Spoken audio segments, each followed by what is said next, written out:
뉴스비하인드 오늘은 대구 지역 총선 소식으로 준비했습니다. 천영길 뉴스민 기자 나와 있습니다. 어서 오십시오. 안녕하십니까. 이태우 대구 MBC 기자 나와 있습니다. 어서 오십시오. 안녕하십니까. 천 기자, 지난 12일이죠. 내년 4월 총선 예비 후보 등록이 시작됐습니다. 그런 점에서 이제 총선이 본격적으로 점화가 됐다고 봐야 될 텐데요. 오늘은 이 예비 후보 등록 상황을 중심으로 총선 전망해 주실 생각인 것 같은데 네. 일단 선거구에는 큰 변동이 없어 보입니다. 그렇죠. 예비 후보 등록 상황 짚으면서 지금 우리 지역의 총선이 어떻게 전개될지 한번 살펴보겠습니다. 천 기자, 지금 예비 후보 등록 상황이 어떻습니까? 네, 대구는 12개 선거구 변동이 없고 일단 예비 후보가 22명 등록을 했습니다. 먼저 좀 말씀을 드리면 현역 국회의원들은 예비 후보로 등록하지 않습니다. 왜냐하면 국회의원직을 가지고 활동하는 것이 예비 후보로 등록하는 것보다 훨씬 더 많은 선거운동을 할 수 있기 때문인데요. 그래서 이 정치 신인들, 이 현역 의원이 아닌 사람들이 어떤 사람이 나왔는가 유권자분들께서도 좀 알아야 될 필요가 있기 때문에 준비를 했습니다. 이 정당으로 보면 국민의힘이 22명 가운데 17명이 등록을 했고 더불어민주당은 1명, 진보당은 2명, 그리고 한국국민당 1명, 무소속 1명이 등록을 했습니다. 이 지역구 국회의원 모두 대구는 국민의힘 소속이다 보니 예비후보 등록자도 이 국민의힘의 내부 경쟁이 좀 치열한 상황입니다. 12곳 지역구 중에서 이 경쟁이 치열한 지역이 있는 반면에 예비후보자가 아직까지 단 1명도 없는 지역도 있어서 이 부익부 빈익빈 현상이 예비후보 등록 단계에서부터 나타나고 있습니다. 네. 지금 방금 부익부 빈익빈이라고 말씀하셨는데 그래도 제일 궁금한 것은 현재 물론 끝나지 않은 상황입니다만 현재 상황에서 가장 우리 지역에서 치열한 것 한번 살펴볼 필요가 있을 것 같은데 동구 1위네요. 맞습니다. 이 현역은 국민의힘의 초선 강대식 의원인데요. 이 같은 당에서 예비 후보가 4명이나 등록한 상황입니다. 이 서우영 전 대구시의원, 최성덕, 윤사모 중앙회 회장, 이재만 전 동구청장, 우성진 이 국민의힘의 여의도정책연구소 정책자문위원이 등록을 했습니다. 이 국민의힘 이외에는 진보당의 황순규 전 동구의원이 예비후보 등록을 마친 상황입니다. 이 강대식 현역 의원이 올해 김기현 지도부에서 지명직 최고위원을 또 맡긴 했습니다만 이전까지는 바른정당, 바른미래당, 유승민 전 국회의원과 이 정치적 여정을 함께 해오다 보니 아무래도 이전부터 도전자가 많을 거다라고 하는 이 관측이 많았습니다. 이 동굴 지역구는 또 성관이가 제출한 안대로라면 대구시로 편입된 군의군과 함께 선거를 치르는 지역이다 보니 이 유권자 변동도 있는 지역입니다. 네, 여러 변수가 있는 곳이군요. 이태우 기자. 네. 지금 얘기한 동구을도 예비 후보자가 많지만 중구 남구도 만만치 않아 보입니다. 네, 중랑구도 4명입니다. 그 중랑구는 돌이켜 보면 지난해 대통령 선거와 함께 보궐선거를 치렀습니다. 그 임병원 의원이 그때 후보로 나와서 무소속이었죠. 당선된 후에 국민의힘에 복당을 했습니다. 지금 임 의원의 나이가 70대이고 또 당선은 무소속으로 된 점을 고려해 보면 후보들이 이렇게 많이 나오는 이유를 짐작해 볼 수 있습니다. 중구 남구는 곽상도 전 의원이 재선을 한 것을 제외하면은 1987년 이후로 재선 의원을 내놓지 않고 있는 그런 지역구이기도 합니다. 지금 나온 사람은 23살인 강사빈 국민의힘 상근 부대변인과 노승권 전 대구지검장, 그리고 34살인 손영준 국민의힘 중남구 청년지회장, 그리고 박근혜 변호인단을 맡았었죠. 도태후 변호사가 예비 후보 등록을 했습니다. 네. 다른 지역구 한번 더 볼까요? 이 동구갑. 지금 현재 재선의 류성걸 의원이 현역으로 있는 곳이죠? 네, 그렇습니다. 유성걸 의원 이외에도 3명이 예비후보 등록을 했는데요. 손종익 상생정치연구원장과 검사와 판사를 지냈었죠. 임재화 변호사. 그리고 국민의힘 혁신위원장으로도 활동한 정혜용 대구시 전 경제부시장이 등록을 했습니다. 서구는 3선 김상훈 의원이 있는 곳인데요. 국민의힘 이종화 전 대구시 경제부시장이 등록을 했습니다. 북구갑은 한 명이 등록을 했는데 좀 특이합니다. 한국국민당의 박진재 당협위원장입니다. 이 박진재 당협위원장은 주소지가 인천으로 되어 있습니다. 지난해 재보궐선거에서는 충북 청주 상당구에서 나왔습니다. 이 북구와는 어떤 인연이 있는지 살펴봤더니만 그 이슬람 사원 건립 반대 운동을 한 전력이 있었습니다.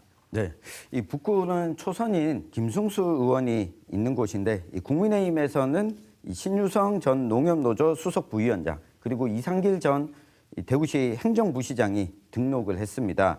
이 수성구 갑은 5선의 주호영 의원의 지역구인데 이 국민의힘에서 2명, 이 김기현 대구시당 부위원장, 이 동명이인입니다. 그리고 이 국가인권위 상임위원을 지낸 정상환 변호사가 예비후보 등록을 했고요. 이 수성구 을은 이인선 의원이 지난해 이 보궐선거로 당선된 곳인데 이 국민의힘 예비후보자가 아직까지 없고 무소속으로 이 박경철 수성미래연구원장이 홀로 등록을 했습니다. 이 달서구 갑은 초선의 홍석준 의원 지역구인데 국민의힘에서는 예비후보가 없습니다. 오히려 더불어민주당에서 이 권태흥 전 민주노총 대구지역 본부장이 예비후보 등록을 처음 한 곳이고요. 이 대구 12곳 가운데 더불어민주당 예비후보가 등록한 유일한 지역이기도 합니다. 지난 21대 총선에서도 현역인 홍석준 의원과 맞붙었었기 때문에 리턴 매치가 좀 예고되고 있습니다. 이 달서구 병은 김용판 의원 지역구인데 국민의힘에서 권영진 전 대구시장이 이곳에 가장 먼저 예비후보 등록을 했습니다. 진보당 최용호 달서 지역위원장도 등록을 했는데요. 이곳은 예비후보 등록은 안 했지만 우리공화당 대표를 맡고 있는 조원진 전 의원이 이 3선을 지낸 또 지역구다 보니 계속해서 언급이 되는데 이 3파전 가능성이 있는 지역입니다. 거기다가 대구시청 신청사 이 건립 부지가 있는 곳이라서 이 권영진 전 대구시장과 홍준표 대구시장의 이 정책 대결로도 맞붙을 예정인 선거구라서 관심이 모이는 곳입니다. 이태우 기자, 네. 우리가 지금 여러 대구 지역에 여러 곳을 짚었지 않습니까? 네. 그런데 지금까지 등장하지 않은 곳은 말하자면 예비 후보 등록한 사람이 한 명도 없다는 이런 지역이죠? 있습니다. 그 달서구 을과 그리고 달성군입니다.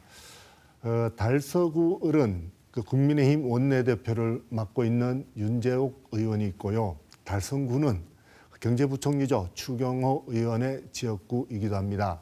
이 두 사람은 윤석열 대통령과 가까운 사이다.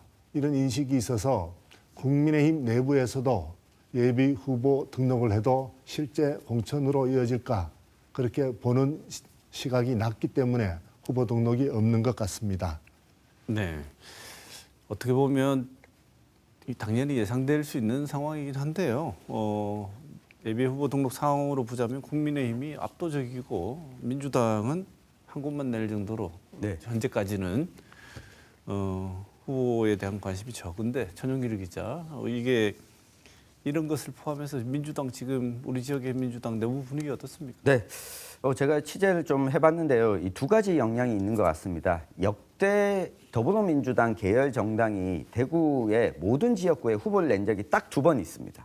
한 번은 참여정부 시절인 17대 총선이었고 또 한 번이 문재인 정부 시절인 21대 총선이었습니다. 그러니까 여당일 때는 전 지역구에 후보를 낸다고 볼 수 있는데 야당일 때는 그랬던 적이 없었던 거죠.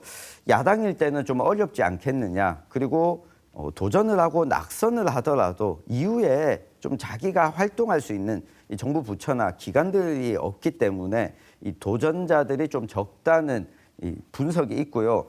또 한 가지는 선거법 때문입니다.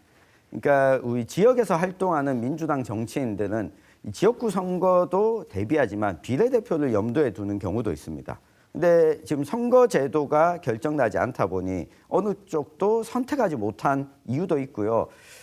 제가 또 최근에 확인해 보니 지금 중앙당에서 병립형으로 좀 해결하려고 하는 움직임이 있어서 지역의 민주당, 대구 경북의 민주당 같은 경우에는 지역 대표성이 좀 보장되는 제도로 지도부가 결정할 때까지 예비 후보 등록을 좀 멈추겠다라고 잠정적으로 결정한 것도 있습니다. 앞서서 이 강민구 대구시당 위원장과 신효철 동구갑 지역위원장이 출판 기념회도 했거든요. 그러니까 출마 의사는 있는데 예비 후보 등록을 아직까지 좀 안 한 상황이라고 볼 수가 있고요. 또 예비 후보자가 되면 당협위원장 자리를 내려놔야 됩니다. 그러다 보니 경쟁자가 많지 않다면 구태여 예비 후보 등록을 일찍 할 필요가 없다는 게 민주당 정치인들의 분위기입니다. 네, 이태호 기자. 네. 지금 분위기는 정리가 돼서 이런 상황인 것 같은데요. 그래도 이런 상황을 한번 또 다른 상황 한번 가정해 볼 수도 있지 않을까요? 예를 들자면 지난 총선에서 김부겸 의원, 그다음에 홍일학 의원이 했던 중앙당과 긴밀한 지원과 활약 속에서 지원 속에서 상징적으로 이렇게 당선이 되기 위해서 노력하는 지점. 또 그러기 위해서 중앙당에서 다소 거물급이라고 이렇게 생각되는 사람을 우리 지역에 내려보내서 경쟁을 하게 하는 이런 것도 가능할까요? 어쨌거나 민주당 입장에서는 대구 경북은 불모지나 마찬가지입니다. 그래서 어떻게 이 지지세를 늘려볼까 하는 게 가장 큰 문제인데요. 민주당은 천영길 기자가 이미 짧게 말한 것처럼 선거 제도에 대해서 이야기를 자꾸 하고 있습니다. 대구시당과 경북도당의 이야기를 들어보면 선거제도에 대한 지역의 요구를 중앙당에 요구를 하는데 중앙당은 아직까지 잘 받아들이지 않는 그런 모습입니다. 특히 지역에서는 권역별 비례대표제나 아니면 지역구 비례 이중 등록을 요구하고 있는데요. 중앙당은 병립형이냐 연동형이냐 이런 노름에 빠져 있는 것 같습니다. 또 이낙연 전 대표 신당을 만든다는 설이 있었죠. 그런 상황에서 가뜩이나 지지도가 낮은 이곳에 대한 중앙당의 관심이나 이런 것들이 더 낮아졌다는 것입니다. 그럼에도 지역 출신의 민주당 인사가 어떻게 보면 좀 비중 있는 인사가 우리 대구 경북에 출마할 가능성이 전혀 없는 것은 아닙니다. 대표적으로 비명계 인사로 분류되고 있는 조응천 의원 등이 꾸준히 거론이 되고 있는 상황입니다. 네. 지금까지 국민의힘을 중심으로 민주당 상황까지 살펴봤습니다. 전영길 기자. 네. 그래도 이 두 당 이외에도 다른 정당들이 있지 않습니까? 맞습니다. 벌써 예비 후보가 2명 등록한 이 진보당이 총선 준비가 가장 빠릅니다. 사실 이 총선 후보자 확정을 진보당은 지난 7월에 이미 마친 상황이고요. 이 정의당은 한민정 대구시당 위원장의 출마는 거의 확실시 됐고 이 조명래 북구갑 지역위원장도 이 출마 가능성이 여러 차례 거론되고 있습니다. 다만 정의당도 중앙당 상황이 지금 선거연합정당 제안을 해놓은 상황이고 여기에 녹색당, 노동당, 진보당 등이 좀 포함되다 보니 이 결정 시기가 1월 말쯤입니다. 설 전쯤 되면 이 정의당과 다른 정당들의 상황들은 좀 나올 것으로 보이고 설 이후에 예비후보 등록으로 이어지지 않을까 예상됩니다. 네. 자, 지금까지 보면 현재까지 나온 변수들 중에서는 대구 지역에 어떤 변수가 가장 큰 영향을 미칠 것이냐라는 질문을 한다면 역시 이준석 신당 아니겠습니까? 그렇죠. 이태호 기자, 이준석 신당 장당될 것 같습니까? 이준석 대표가 언급한 12월 27일이 다가오고 있습니다. 이준석 전 대표는 출마할 지역구가 거의 확실시 되는 것이 정해져 가는 것 같고요. 또 대구에서 출마할 사람들과 그 출마 지역도 어느 정도 윤곽을 드러낼 것 같습니다.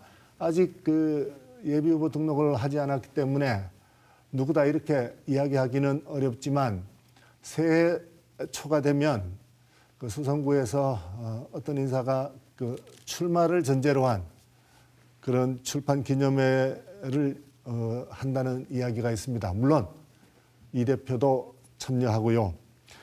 그 방금 저한테 물으셨는데 신당 창당할 것이냐라는 질문은 할 것이다. 거의 할 것이다. 아마 100%에 가까울 것이다. 이렇게 대답해도 될 것 같습니다. 그리고 이준석 대표의 이 신당은 금태섭 전 의원이 하고 있는 새로운 선택과 손을 맞잡을 수도 있을 것 같습니다. 여기에 또 한 가지 큰 변수가 생겼죠. 국민의힘인데요. 한동훈 법무부 장관이 비대위원장을 맡게 됐습니다. 그러면 내년 총선은 한동훈 비대위원장 체계로 선거를 치를 수밖에 없고 이것은 용산의 입김이 어느 때보다 강하게 들어간 총선이 될 수밖에 없다는 이야기가 됩니다. 네. 뭐 신당도 뭐 이준석 신당이라는 신당도 생기고 이 신당이 적극적으로 대구 지역에 관심을 가지고 대구 지역 공략에 나선다면 대구 지역도 대구 경북 지역 포함해서 이제는 뭐 2파전, 3파전, 4파전까지도 될 수 있고요. 그렇게 되면 국민의힘의 독주 체제보다는 훨씬 더 흥미롭고 여러 가지 우리 지역을 위한 좋은 대안 정책이 나올 수도 있을 것이라고 기대해 봅니다. 정치는 아직까지 총선은 펼쳐질 길이 많이 열려 있습니다. 지켜보도록 하죠. 취재해 주신 두 분 기자 수고하셨습니다. 오늘 뉴스 비하인드 여기서 마치겠습니다. 고맙습니다.